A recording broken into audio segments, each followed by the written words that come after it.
ناظرین کرام، اتوار کی خصوصی سوال و جواب کی نشست میں آپ کا خیر مقدم ہے۔ ہمارے سامنے چند نام ہیں اور ان کے نام کے ساتھ سوالات اور پھر انشاءاللہ جواب دینے کی کوشش کی جائے گی۔ پہلا نام عریضہ ہے۔ یہ سلام کرتے ہیں اور فرماتے ہیں کہ صلاۃ التسبیح کی فضیلت بتا دیجئے، اس میں کتنا ثواب ہے۔ صلاۃ التسبیح کے تعلق سے حضور علیہ الصلوۃ والسلام کی حدیث ہے کہ آپ نے حضرت عباس رضی اللہ تعالیٰ عنہ کو سکھائی اور اس کی ترتیب ہے کہ روزانہ پڑھ لے اور نہ ہو سکے تو ہفتے میں، مہینے میں، ورنہ کم سے کم عمر میں ایک بار پڑھ لے۔ باقی جو کتابوں کے اندر اس کی فضیلت آئی ہے، بہت سی فضیلتیں، ان میں ایک دو ہم آپ سے بیان کر رہے ہیں کہ اگلے پچھلے گناہ یا یوں کے لیے سارے گناہ معاف ہو جاتے ہیں۔ نئے گناہ، پرانے گناہ، غلطی سے کیے ہوں، جان بوجھ کر کے کیے ہوں، چھپ کر کے کیے ہوں، یہ سارے گناہ معاف ہو جاتے ہیں۔ لیکن گناہوں کے معاف ہونے سے بسا اوقات غلط فہمی ہو جاتی ہے اور لوگ حقوق دبانے لگتے ہیں اور یہ سمجھتے ہیں کہ لوگوں کا قرض بھی معاف ہو گیا یا نمازیں بھی معاف ہو گئیں۔ تو ذہن میں رہے کہ جب اس طرح کی فضیلت کی چیزیں آتی ہیں تو اول تو یہ کہ عموماً صغائر گناہ معاف ہوتے ہیں، کبائر کے لیے باقاعدہ آدمی توبہ کر لے، اور تھوڑی دیر اگر مان لیا جائے کہ اس نے دل سے نماز پڑھی اور توبہ کر لی، کبیرہ بھی معاف ہو گیا، تو حقوق اس سے معاف نہیں ہوتے۔ تو حقوق اللہ ہوں یا حقوق العباد ہوں، ان کو ادا کرنے کی کوشش کرنا چاہیے۔ وہ یہ غلط فہمی میں نہ رہے کہ ہم نے صلاۃ التسبیح تو پڑھ لی اور سارے گناہ تو معاف ہو چکے، اب ہم جو چاہے کریں۔ دوسرا نام ہمارے سامنے محمد محسن شفیع مچھلی ٹولہ سے ہیں۔ انہوں نے ایک آڈیو بھیجا ہے اور جس میں یہ سوال کیا ہے کہ شیو خط بنوانے میں اسطورے کا استعمال جائز ہے یا نہیں۔ دیکھیں، یہاں پر دو باتیں سمجھنے کی ہیں۔ اول تو یہ کہ شیو کہاں کا کرنا ہے، کہاں سے مراد یہ کہ اسے مونچھیں بنانا ہے یا خط بنانا ہے یا باقاعدہ داڑھی صاف کرنا ہے۔ اگر داڑھی اسے صاف کرنا ہے تو ظاہر بات ہے کہ شریعت میں اس کی اجازت تو ہے ہی نہیں، کیونکہ داڑھی واجب ہے۔ باقی اگر اسے خط بنانا ہے تو اس میں کوئی بھی چیز کا استعمال کر لے، وہ اس میں کوئی حرج نہیں ہے۔ استورا کر لے، بلیڈ کر لے، کوئی اور نئی ٹیکنالوجی آ جائے تو وہ اس کے استعمال کر لے، استورا بھی استعمال کر سکتا ہے۔ باقی مونچھوں کے تعلق سے سوال نہیں کیا گیا اور اس کا جواب بھی نہیں دیا جا رہا کہ بعض لوگوں کے ہاں مونچھوں کو بھی اس طرح سے صاف کیا جا سکتا ہے، اور زیادہ تر فقہا کی رائے ہے کہ اسے کہیں چیز سے باریک کر لیں، اسے بالکل مونڈے نہیں اسے۔ لیکن بہرحال جو خط بنانے کا تعلق ہے تو استورا کا استعمال کر سکتے ہیں، بلیڈ کا، یا نئی ٹریمر مشینیں وغیرہ آئیں ان کا بھی آپ استعمال کر سکتے ہیں۔ اور جہاں تک شیونگ میں اگر داڑھی مراد ہے تو داڑھی تو کسی طرح کاٹنا جائز نہیں ہے۔ ایک نام ہمارے سامنے راشد علی ارئی ہیں۔ انہوں نے بہت ساری چینل کو دعائیں دی ہیں اور خواہش کا اظہار کیا ہے کہ ہم اگر اس چینل میں کچھ تعاون کرنا چاہیں، مدد کرنا چاہیں تو کیا کر سکتے ہیں کہ نہیں۔ ممکن ہے ان کو اطلاع ملی ہو کہ ہم لوگوں کے پاس وسائل اور اسباب تو ہے نہیں، ایک بہت معمولی فون کے ذریعے سے یہ آڈیو بنائی جاتی ہے، اسی لیے صاف بھی نہیں ہوتی، اور جو باقاعدہ اس کے لیے کیمرے ہوتے ہیں وہ مہنگے بھی ملتے ہیں، اور فون میں جو ویڈیو بنائی جاتی ہے وہ MB بہت لیتی ہے، پھر اس کو ریڈیوس کیا جاتا ہے، اسے کم کیا جاتا ہے، تو کبھی کبھی ویڈیو صاف نہیں آتی، دھندلی ہوتی ہے۔ اور جو کیمرے وغیرہ کے ذریعے بنتی ہے، چونکہ کیمرہ اسی کام کے لیے ہوتا ہے تو وہ صاف ویڈیو بناتا ہے اور MB بھی کم لیتا ہے۔ تو ہماری بھی کوشش ہے کہ انشاءاللہ ہم اسے خریدیں گے، لیکن اس نوعیت سے مناسب نہیں سمجھا گیا کہ کسی سے زبان ڈالی جائے یا کسی سے چندے کی بات کی جائے، مناسب نہیں سمجھا گیا۔ باقی اگر کوئی اس طرح کی یعنی اگر جذبہ اس کے اندر ہے اور وہ کرنا چاہے تو وہ کر سکتا ہے، کوئی حرج نہیں ہے۔ کیمرے کا نظام ہو جائے، کچھ ہم کر دیں، کچھ وہ احباب کر دیں، تو ایک اچھی شکل بن جائے گی اور اچھا ویڈیو آ جائے گا۔ تو بہرحال آپ کے جذبے کو ہم سلام کرتے ہیں، اللہ تعالیٰ آپ کو جزائے خیر دے، کم سے کم آپ نے یہاں تک سوچا، اور اس تعلق سے اگر آپ کچھ کرنا چاہیں تو اس کا بھی دروازہ کھلا ہوا ہے، ایسا نہیں ہے کہ وہ پابندی ہو۔ باقی ہم لوگوں نے کوئی اس طرح کا کوئی ابھیان نہیں چلایا اور نہ ہی ہم نے کسی سے اس تعلق سے چندے کے لیے کوئی بات کی۔ ایک نام اور ہمارے سامنے ذیشان کر کے، انہوں نے آیت پیش کی ہے، پوری آیت، یا ایھا الذین آمنوا انما الخمر والمیسر والانصاب والازلام رجس من عمل الشیطان فَاجْتَنِبُوهُ لَعَلَّكُمْ تُفْلِحُونَ۔ اور اس آیت میں یہ میسر کے تعلق سے پوچھنا چاہتے ہیں کہ اس کا کیا مطلب ہے اور کیا کیا چیزیں اس کے اندر شامل ہیں۔ میسر اصل میں یسر سے بنا ہے، آسانی سے کوئی چیز آ جائے، اور جوا کے ذریعے، سٹہ کے ذریعے سے، بازی لگانے کے ذریعے سے جو چیز آتی ہے وہ آسانی سے آتی ہے، جاتی بھی آسانی سے لیکن آتی بھی آسانی سے۔ شریعت نے کاروبار کا ایک نظام بنایا ہے کہ باقاعدہ مال کو خرچ کیا جائے، پھر اس مال کو کوئی رزق میں لگایا جائے، خطرات مول لیے جائیں اور مال کے عوض میں مال ملے۔ شریعت کی کنڈیشنز ہیں۔ باقی اس کے علاوہ اگر اس طرح مال کمایا جائے کہ آسانی سے وہ آ جائے اور بغیر کسی عوض کے وہ آ جائے، اور بس ہم نے ایک داؤں لگایا، ایک سٹہ لگایا، تو اس طرح شریعت نے اس کو پسند نہیں کیا۔ اب ہم اپنی اصطلاح میں اسے بازی لگانا کہہ لیں، سٹہ لگانا کہہ لیں، یا کچھ اور نام دے دیں اسے، لیکن شرعی نقطہ نظر سے یہ حرام ہے، یہ جائز نہیں ہے۔ اور اس میں جو چیزیں شامل ہیں اس کا دائرہ بہت وسیع ہے۔ اس کا دائرہ 18 گوٹی اور 16 گوٹی اور لوڈو اور شطرنج سے پھر آگے جا کر کے یہ پھر بڑے بڑے کھیلوں میں سٹے لگائے جاتے ہیں، باقاعدہ کرکٹ کے اور فٹ بال کے اور بڑے بڑے کھیلوں میں وہ پھر لاکھوں میں نہیں کروڑوں میں اور اس سے زیادہ سٹے لگائے جاتے ہیں، اور اس میں باقاعدہ کبھی کبھی حکومتیں بھی انوالو ہوتی ہیں، اور بڑے بڑے کروڑ پتی اور ارب پتی لوگوں کا یہ کھیل ہوتا ہے۔ تو شرعی نقطہ نظر سے وہ چاہے چھوٹے پیمانے پر ہو یا بڑے پیمانے پر ہو، کسی بھی طرح کا یہ جوا، سٹہ اور بازی لگانا، اس طرح کی رقم جائز نہیں، حرام ہے، اس سے بچنا چاہیے۔ ایک نام اور ہمارے سامنے محمد سفیان، یہ بہشتی زیور کے حوالے سے لکھتے ہیں، اور ان کا اشکال یہ ہے کہ اگر 3 تسبیح کے بقدر رک جایا جائے تو خاص طور سے قومہ میں یا جلسے میں تو سجدہ سہو واجب ہو جاتا ہے۔ حالانکہ اس میں دعا بھی بعض روایتوں میں کہ ہلکی دعا بھی یہ جلسے کے اندر ہے، اور کبھی کبھی آدمی رک جاتا ہے تو کیا اگر تھوڑی دیر رکا رہے تو سجدہ سہو واجب ہو جائے گا، یا یہ کہ رکوع اور سجدے میں ہی وہ 3 تسبیح پڑھنے کے بعد خاموش سر رکھے رہا وہ، تو کیا سجدہ سہو واجب ہو جائے گا۔ اس میں اگر وہ بھول گیا تھا نماز کو اور تفکر کی وجہ سے اس کو دیر ہو رہا، سوچ رہا ہے، وہ قومہ میں ہو یا جلسہ میں بیٹھ کر کے کہ میں کیا کروں، دوسری رکعت ہے کہ پہلی رکعت ہے، میں کیا کروں کیا نہ کروں، اس سوچ میں اگر وہ 3 تسبیح کے بقدر ٹھہرا رہا تو سجدہ سہو واجب ہو جائے گا۔ اور اس کے علاوہ اگر وہ تفکر یوں ہی ٹھہر ٹھہر کے پڑھنا ہوا کہ بہت زیادہ ٹھہر ٹھہر کے پڑھ رہا ہے وہ، یا سجدے میں پڑھا ہوا ہے لیکن رو رہا ہے پڑھے ہوئے اللہ کے حضور میں، جذبات میں ہے، تھوڑی دیر اس نے تسبیح پڑھی، اس کے بعد بس وہ اللہ کے آگے سر رکھے ہوئے وہ رو رہا ہے، تو اس شکل میں سجدہ سہو واجب نہیں ہوگا، وہ چاہے قومہ اور جلسہ ہو اور چاہے وہ رکوع اور سجدے کی تسبیحات میں پڑھنے کے بعد وہ اتنی دیر رکا رہے، اس میں سجدہ سہو واجب نہیں ہوگا۔ تو ممکن ہے جہاں بہشتی زیور میں آپ نے دیکھا ہو وہاں یہی نوعیت ہو جس کو آپ کو سمجھنے میں دھوکہ ہوا ہو، تو آپ دوبارہ اس کو سمجھ لیں، اور اب بھی اگر کوئی بات کلیئر نہ ہو تو اس کو دوبارہ پوچھ لیں۔ ایک نام اور ہمارے سامنے عبد الولی اٹاوہ، یہ سوال کرتے ہیں کہ حضرت ایک دجال کی نشانی، ہم چاہتے ہیں کہ ایک دجال کی نشانی اس کا قلعہ کہاں ہے، انہوں نے تھوڑا سا لکھنے میں گڑبڑی کر دی ہے، اور برمودا ٹرائنگل کے بارے میں جو سنا اس کی وضاحت فرمائیں جس سے ہم اپنے بچوں کو بتا سکیں اس کی نشانیاں کیا ہیں، اس کا علامتیں کیا ہیں۔ اشراط الساعہ یا قیامت کے تعلق سے جو حدیثیں آئی ہیں ان کو خود بھی پڑھنا، خاص طور سے آج کے زمانے میں، اور اپنے بچوں کو، اپنی آگے آنے والی نسل کو بتانا، یہ بہت مفید ہے، آج کل بتانا چاہیے، خود بھی ان کو پڑھیں اور بچوں کو بھی بتائیں۔ باقی رہا یہ کہ دجال کس قلعے میں بند ہے، تو حدیث میں جو آتا ہے وہ یہ کہ وہ کسی جزیرے میں قید ہے، اور ایک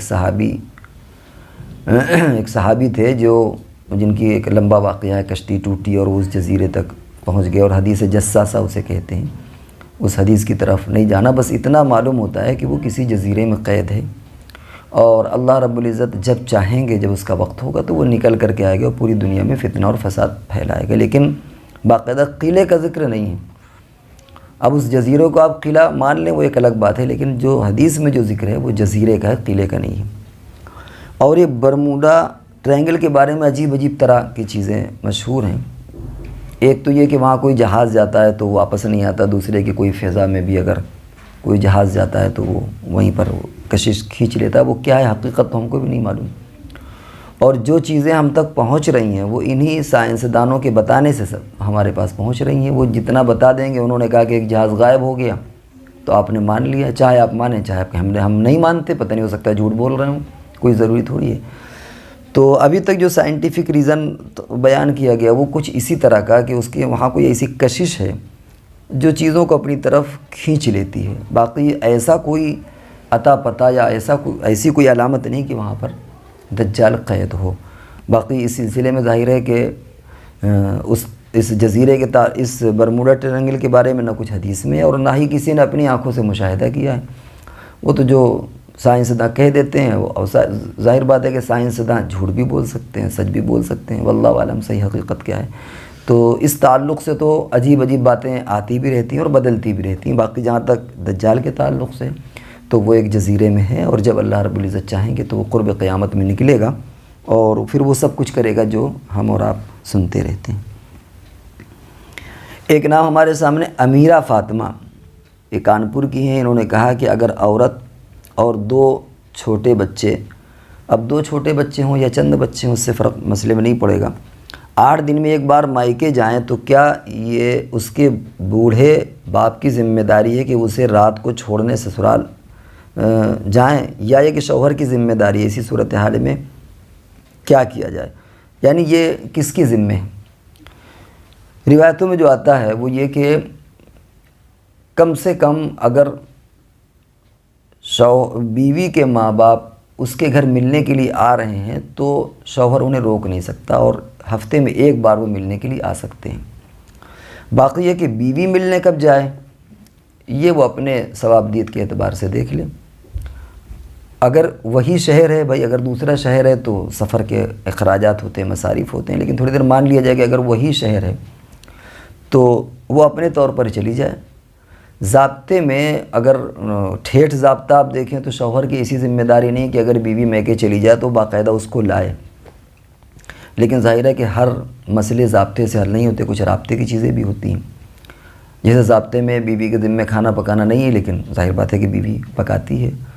ضابطے میں بیوی کا علاج نہیں، لیکن شوہر علاج کراتا ہے۔ تو کچھ چیزیں اخلاقیات کے قبیلے سے بھی ہوتی ہیں، اور وہ ہلکے درجے میں نہیں ہوتی کہ ان کو اخلاق کہہ کر کے انہیں بس بہت معمولی درجے میں لے لیا جائے، وہ بھی لازم ہو جاتی ہیں وہ۔ تو بعض علماء نے لکھا ہے، بعض فتاوی میں علماء نے لکھا ہے کہ اگر شہر وہی ہے تو باقاعدہ 1 مرتبہ شوہر خود لے جائے بیوی کو ان ماں باپ کی زیارت کے لیے۔ یہ بعض فقہا نے اسے لازم تک قرار دیا۔ تو بہرحال اگر شہر وہی ہے تو شوہر کی ذمہ داری، اخلاقی ذمہ داری ہے کہ وہ باقاعدہ لے جائے، اور اگر بیوی چلی گئی اور رات کا وقت ہے تو باقاعدہ اسے وہاں سے لے آئی، اس کی اخلاقی ذمہ داری ہے۔ ایک اور سوال ہمارے سامنے محمد فرحان کرتے ہیں کہ اگر کوئی شخص انفرادی نماز پڑھ رہا ہے تو کیا وہ ربنا لک الحمد کہے گا، اور کیا سمیع اللہ لمن حمدہ کہنے کے فوراً بعد یا سانس توڑے بغیر بیچ میں؟ مقتدی بھی دونوں کہے گا۔ افضل اور سنت طریقہ ہے کہ مقتدی سمیع اللہ لمن حمدہ کے بعد ربنا لک الحمد بھی کہے، اور رہا مسئلہ سانس توڑے اور نہ توڑے، اس میں کوئی جیسا اس کے لیے آسانی ہو، سانس توڑ کر کے بھی کہہ سکتا ہے اور بغیر سانس توڑے بھی کہہ سکتا ہے۔ بنت محمد طارق یہ پوچھتی ہیں کہ اگر رکوع میں سجدے کی تسبیح پڑھ لی یا رکوع کی تسبیح پڑھ لی تو کیا اب اگر رکوع میں یعنی الٹ دیا، سجدے میں سبحان ربی العظیم پڑھ لیا اور رکوع میں سبحان ربی الاعلیٰ پڑھ لیا تو کیا سجدہ سہو کرنا ہوگا؟ نہیں، اس میں سجدہ سہو نہیں کرنا۔ اگر دھوکے سے ہو جائے تو کوئی حرج بھی نہیں، کیونکہ دونوں کے مفہوم اور معنی قریب قریب ہے، لیکن جان بوجھ کے تو کرنا درست نہیں ہے، اس لیے کہ حضور علیہ السلام نے ایک ترتیب بتائی ہے، ہر الفاظ کی ایک نزاکت ہوتی ہے، اس کا ایک معنی ہوتا ہے، اس کو وہیں پر رکھنا چاہیے۔ لیکن اگر ایسا کبھی ہو جاتا ہے، کبھی ایسا ہو گیا سجدے کی تسبیح کی جگہ رکوع کی تسبیح پڑھ دی اور رکوع میں سجدے کی تسبیح پڑھ دی تو نماز ہو جائے گی، سجدہ سہو کرنے کی ضرورت نہیں ہے۔ ساحل الہ آباد سے پوچھتے ہیں، انہوں نے آڈیو بھیجی ہے، کمپنی میں کام کرتے ہیں لیکن کمپنی والے نماز کی چھٹی نہیں دیتے۔ یہ مسئلہ مسلم کمپنیوں میں بھی آتا ہے اور غیر مسلم کمپنیوں میں بھی آتا ہے۔ اور یہاں ایک دقت تھوڑی سی لوگوں کو جو محسوس ہوئی، جو ذمہ دار ہیں، وہ ان کا یہ کہنا ہے، بعض لوگوں سے بات ہوئی جو مسلم کمپنی چلاتے ہیں، وہ یہ کہتے ہیں کہ یہ نماز کا بہانہ کر کے جاتے ہیں اور کافی دیر اس میں لگاتے ہیں۔ مثال کے طور پر ظہر کا وقت ہے، اب ایک تو انہوں نے چھٹی انٹرول کی دی، اب ظہر کے عنوان میں ظہر کی نماز تو آدمی کی 10 منٹ میں ہو جائے گی، لیکن وہ نماز کے بہانے نکلے اور آدھا گھنٹہ پون گھنٹہ لگاتے ہیں، تو اب ان کے مالک کا خسارہ ہوتا ہے، نقصان ہوتا ہے۔ جو لیبر ہوتی ہے اس کی سامان یا جہاں پر وہ کام کر رہا ہوتا ہے اس کی چین چل رہی ہوتی ہے، وہ پورا ٹھپ ہو جاتا ہے۔ تو کبھی کبھی وہ حضرات بھی ناگواری کا اظہار کرتے ہیں کہ بھئی آپ کی تو نماز ٹھہری اور یہاں ہمارا نقصان ہو رہا ہے۔ تو پہلے تو ہم یہ دیکھیں کہ نماز میں جتنا وقت لگے اتنا ہی کریں، بلکہ اگر نزاکت ہو تو صرف فرض پڑھ لیں، سنتیں بھی چاہے چھوڑ دیں، بعد میں پڑھ لیں، لیکن اس مالک کا بھی نقصان نہ ہو، کیونکہ کوئی ایک دن کا مسئلہ نہیں ہے، کبھی کبھی 2 نمازیں آ جاتی ہیں، اور اگر شفٹنگ اس کی شام کی ہے تو ہو سکتا ہے اس میں 3 نمازیں آ جائیں، عصر مغرب عشاء، یا 2 نمازیں آ جائیں، مغرب اور عشاء آ جائیں۔ تو اس لیے ہمیں اس بات کا بھی لحاظ کرنا چاہیے۔ اور دوسری بات یہ کہ مالکان سے پہلے اجازت لے لینا چاہیے کہ ہمیں اجازت دے دیجیے، اگر وہ اجازت دے دیں بہت اچھی بات ہے، ورنہ کوشش کر کے کہیں پڑھ لیں۔ کبھی آدمی جیسے استنجا کرنے جاتا ہے یا اور تقاضا کرنے جاتا ہے تو کہیں پر بھی رومال بچھا کر کے اگر پاک جگہ ہے تو فرض خالی پڑھ سکتا ہے، تو اتنا وہ کر لے۔ اور تھوڑی دیر فرض کر لیجئے کہ وہ اس کی بھی اجازت نہیں دیتا، بالکلیہ اجازت نہیں ہے، تو ایسی شکل میں ایک درخواست اور مالک سے کر سکتے ہیں کہ بھائی ایسا کریے کہ اتنی میری تنخواہ کاٹ لیجئے۔ مثال کے طور پر مجھے 10 منٹ یا 15 منٹ نماز میں لگتے ہیں، تو پورے مہینے کا جو تنخواہ کا کیلکولیشن ہے وہ میری تنخواہ کاٹ لیجئے، یا یہ کہ میں اس سے زیادہ ٹائم آپ کو اوور ٹائم دے دوں گا، اگر میں نماز میں 10-15 منٹ یا میرے لگ جاتے ہیں تو میں آپ کو آدھا گھنٹہ ایکسٹرا دے دوں گا۔ اللہ کی ذات سے امید ہے کہ انشاءاللہ وہ اس پر مان جائے گا، اور اگر پھر بھی وہ نہیں مانتا تو پھر بعد میں قضا کر لیں، فی الحال ملازمت کو فوراً ترک نہ کریں، اور اللہ سے دعا کرتے رہیں۔ اللہ کی ذات سے امید ہے کہ انشاءاللہ اس سے بہتر نظم ہو جائے گا، لیکن فوراً ملازمت کو ترک نہ کریں کیونکہ پھر دقتیں آ سکتی ہیں۔ بس اللہ سے توبہ استغفار کریں، بعد میں قضا کر لیں، اور کوشش کرتے ہیں دوسری ملازمت کی تلاش کرنے کی۔ ایک نام اور ہمارے سامنے اسعد خان، یہ باسمنڈی کانپور کے ہیں، یہ پوچھتے ہیں کہ وضو کا سنت اور صحیح طریقہ بتا دیں، خاص کر مسح کرنے کا۔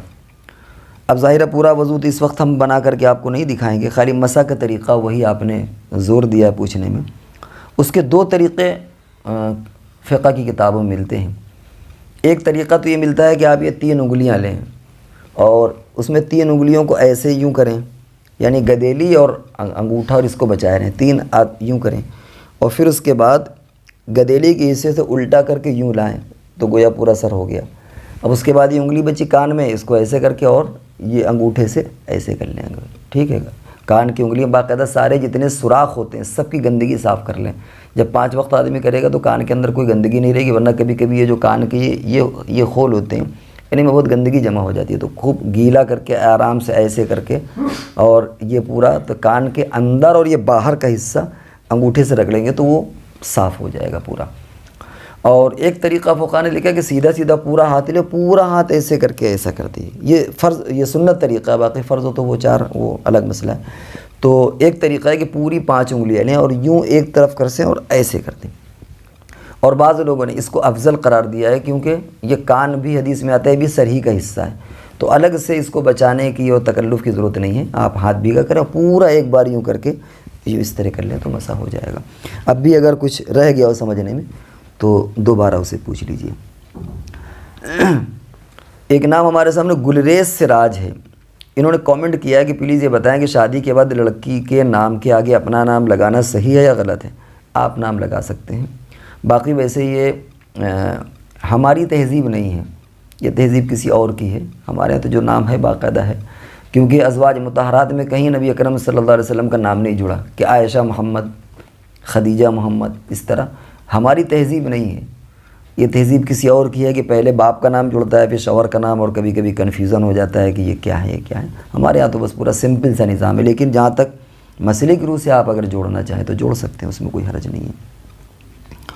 محمد کامران صاحب سلام کرتے ہیں، وعلیکم السلام۔ شیئر مارکیٹ میں پیسہ لگانا یا اس سے کمایا ہو پروفٹ کیا جائز ہے؟ اس سلسلے میں بہت سی ویڈیوز پڑی ہوئی ہیں اور خود ہمارے جدید مسائل میں بھی ویڈیوز ہیں شیئر کے تعلق سے، ڈسکرپشن میں اس کا لنک بھی دے دیا جائے گا۔ خلاصہ یہ کہ اگر اس کمپنی میں حرام کاروبار نہیں ہوتا، اور یا یہ کہ وہ اپنے اثاثے کی شکل میں نہیں ہے، رقم کی شکل میں ہے، اور وہ بینک میں اس نے جمع کر رکھا ہے، یا اس کا کاروبار ناجائز ہے، تو پھر ایسے شیئر درست نہیں ہیں۔ اور اگر آپ کو معلوم ہے کہ انہوں نے کمپنی میں کسی کاروبار میں لگا رکھا ہے تو وہ شیئر صحیح ہے، اس کی آمدنی، باقی آپ ویڈیو دیکھ لیں، انشاءاللہ اس میں مزید تفصیل آپ کو مل جائے گی۔ ایک سوال مشیر احمد، انیس احمد یہ کرتے ہیں تبلیغ کا کام گشت کر کے افضل ہے یا یوٹیوب کے ذریعے سے؟ اور اس پر ایک اصل میں ویڈیو آیا، اس پر انہوں نے کامنٹ لکھا ہے کہ اگر غیروں کے طریقے پر دین کی دعوت دیں گے تو دعوت کا اثر ہلکا ہو جائے گا، اور اگر بات دور کی آپ کرتے ہیں، یعنی زمانے کی، کہ دور کے حساب سے چلنا ہے، تو پھر سنت پر تو کوئی عمل ہی نہیں کرے گا، سب کہیں گے دور بدل گیا ہے، لیکن اثر تو چل پھر کر دعوت کرنے کا پڑتا ہے۔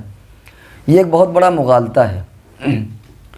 دیکھیے نبی اکرم صلی اللہ علیہ وسلم سے کچھ چیزیں تو باقاعدہ، جیسے جس کو آپ سنت کہہ رہے ہیں، وہ اس کی شکل باقاعدہ موجود ہے کہ آپ نے ایسے کیا ہے، نمازیں آپ نے ایسے پڑھی ہیں، آپ وضو اس طرح کرتے تو سوتے ایسے تھے، مسواک ایسے کرتے تھے، سرما ایسے لگاتے تھے، وہ باقاعدہ سنت کا آپ کا پورا ڈھانچہ موجود ہے۔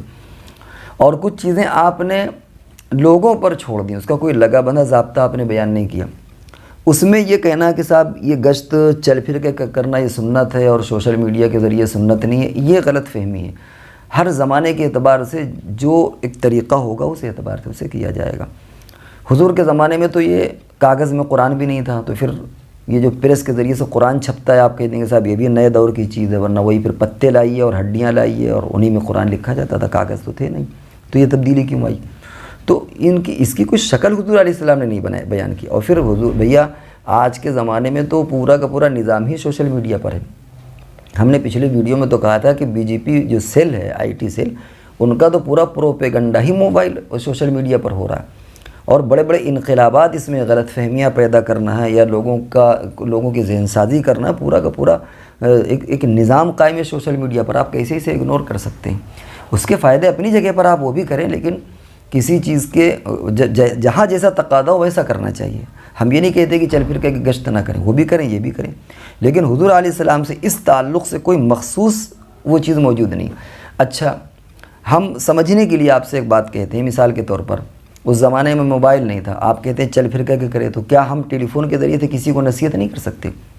بہت مرتبہ ایسا ہوتا ہے کہ آپ چل کر کے جائیں تو شاید اتنا فائدہ نہ ہو یا آپ سامنے بات نہ کر سکیں، لیکن اگر ہم موبائل کے ذریعے سے اسے کہیں تو وہ ہماری بات کو مان لے گا، ہماری دعوت کو قبول کر لے گا، نمازوں کے لیے آنے لگے گا۔ تو اب آپ کہیں کہ صاحب موبائل حضور کے زمانے میں نہیں تھا، اب جب موبائل حضور کے زمانے میں نہیں تھا تو نہیں صاحب موبائل کے ذریعے سے کسی کو آپ دعوت نہ کریں، دعوت کا پیغام نہ دیں، تو یہ نیری جہالت ہے۔ یہ ایسا نہیں ہے۔ جو چیزیں حضور کے زمانے میں جن کی شکل اور ڈھانچہ متعین ان میں چھیڑ چھاڑ نہیں کی جائے گی، لیکن وہ چیزیں جن کا حضور علیہ السلام نے ڈھانچہ متعین نہیں کیا، اس کی کوئی بھی شکل ہو سکتی ہے، تو وہ زمانے کے اعتبار سے ان شکلوں کو اپنایا جائے گا، وہ سوشل میڈیا ہو، ٹیلی فون کے ذریعے سے ہو، اور چاہے عملی طور پر گشت کرنے کے ذریعے سے ہو۔ یہ اس بات کو ذہن میں رکھنا چاہیے۔ امید ہے کہ آپ کا اشکال ختم ہو گیا ہوگا۔ ایک صاحب حارث خان، حارث انہوں نے بڑی شین سے لکھا ہے، ہمارے اپنے اعتبار سے جو حارث یہ سا کے ساتھ لکھا کریے، حارث نام ہے، الف با تا سا، جی تو حارث سا کے ساتھ لکھیے، شین کے ساتھ نہیں۔ آپ رکھنے کو حارث بھی رکھ سکتے ہیں، لیکن اور ہمارے اس وقت ذہن بھی نہیں کہ بڑی شین سے کیا معنی ہوں گے، لیکن جو باقاعدہ نام حدیث میں آتا ہے وہ حارث سا کے ساتھ لکھیے۔